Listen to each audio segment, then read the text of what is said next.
కార్యక్రమానికి అధ్యక్షత వహించిన పెద్దలు దయన్నకు, అదేవిధంగా మనందరి ఆరాధ్య దైవం అందరికీ అందరికీ అందరికీ అందుబాటులో ఉండే మాస్ ఊర మాస్ మన హరీష్ అన్న గారికి, అదేవిధంగా పల్ల రాజేశ్వర రెడ్డి గారికి, పెద్దలు కేసీఆర్తో సమానంగా మొదటి రోజు నుండి పనిచేసిన మైసూరాచారి గారికి, అదేవిధంగా సత్యవతి రాథోడ్ గారికి, అదేవిధంగా మా కవితకి, వేదిక మీద అతిరథ మహారథులందరికీ పేరు పేరిన నా యొక్క తెలంగాణ ఉద్యమాభివందనాలు తెలియజేసుకుంటూ, ఈరోజు మనందరూ కూడా తెలుసు 10 ఏళ్ళు మన ముఖ్యమంత్రి కేసీఆర్ గారు ప్రపంచంలో ఎక్కడ లేని విధంగా తెలంగాణలో ఉన్న రైతులందరి కోసం రైతు బంధు, రైతు బీమా, 24 గంటల ఉచిత నాణ్యమైన కరెంట్ ఇచ్చి ఐక్యరాజ్య సమితి సైతం మెచ్చుకునే స్థాయిలో కేసీఆర్ గారు రైతుల పక్షపాతిగా పేరు తెచ్చుకుంటే ఆ పేరు తెలంగాణకు ఉండొద్దు అనే ఉద్దేశంతో రైతుల పాలిట రాక్షసుల లెక్క ఎక్కడ కూడా 24 గంటల కరెంటు రావడం లేదు, రైతు బంధు ఇవ్వడం లేదు, అదేవిధంగా రైతులు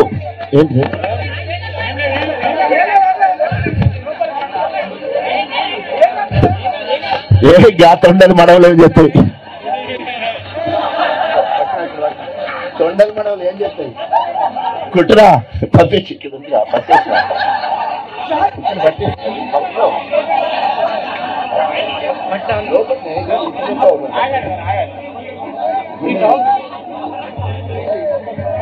లోపల పట్టుకో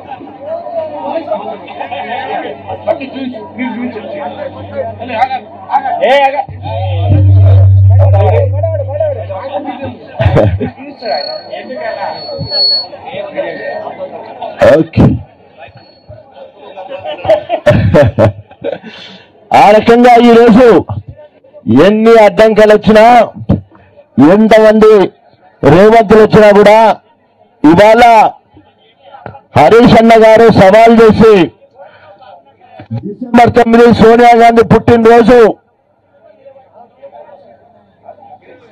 70 లక్షల మందికి 40,000 రుణాలు మాఫీ చేస్తారని చెప్పేసి 40,000 కోట్ల రుణాలు మాఫీ చేస్తారని చెప్పి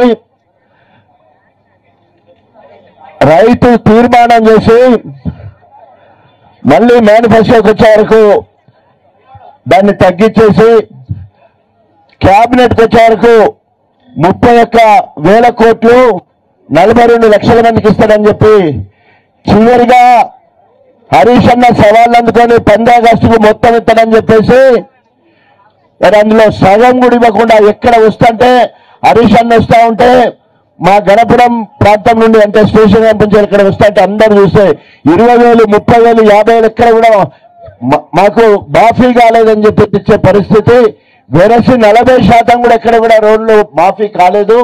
మరి అలాంటి పరిస్థితులలో ఇంకా సిగ్గు శరం లేకుండా ఈ రోజు తెలంగాణలో ఇంకా ఏ ముఖమే స్థితిలో ఎవరికి ఏ మంత్రి ఏం మాట్లాడుతున్నారో ఎవరికి తెలుసలేదు.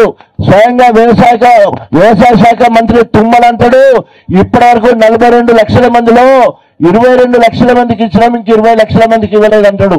17,000 కోట్ల రూపాయలు శాంక్షన్ చేసినామంటారు. బట్టి విక్రమార్క 7,500 కోట్ల రూపాయలు మాత్రమే ఖాతాలో పడ్డాయంటారు. అంటే ఏ ఒక్క మంత్రికి ఎవరేం మాట్లాడినో తెలియని పరిస్థితి కనబడుతున్నారు. వాళ్ళ పోరాటము పోటీ ఎక్కడంటే ఎవరు హెలికాప్టర్లు వాడుకోవాలని చూస్తా ఉన్నారు. తుమ్మల హెలికాప్టర్ తీసుకొని పోతాడు, బట్టి హెలికాప్టర్ తీసుకొని పోతాడు, అదేవిధంగా పొంగులేటి హెలికాప్టర్ తీసుకొని పోతాడు, నేను తక్కువ వెంకటరెడ్డి హెలికాప్టర్ తీసుకొని పోతాడు, ఉత్తమ్ కుమార్ హెలికాప్టర్ తీసుకొని పోతాడు.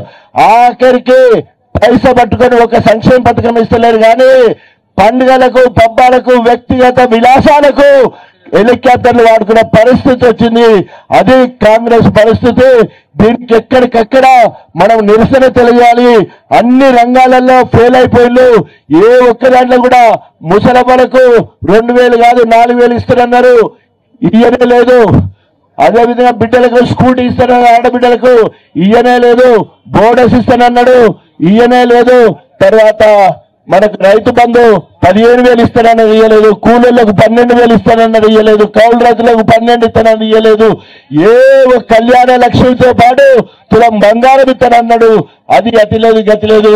ఇన్ని రకాల ప్రజా వ్యతిరేక విధానాలు అమలుస్తే మరి ఇది ఎప్పుడో ఆఖరిలో 3 ఏళ్ళు అయినాక 4 ఏళ్ళు అయినాక మరి రియాక్షన్ రావాలి ప్రజల నుండి. కానీ 3 నెలలు కూడా దాటకముందే, ముచ్చటగా 3 నెలలు దాటకముందే ప్రజలందరూ కూడా తిరిగాబడటానికి సిద్ధంగా ఉన్నారు. ఎప్పుడు ఏ ఎలక్షన్లు వచ్చినా మరి దయాన్ని ఉన్నాడు ఇక్కడ.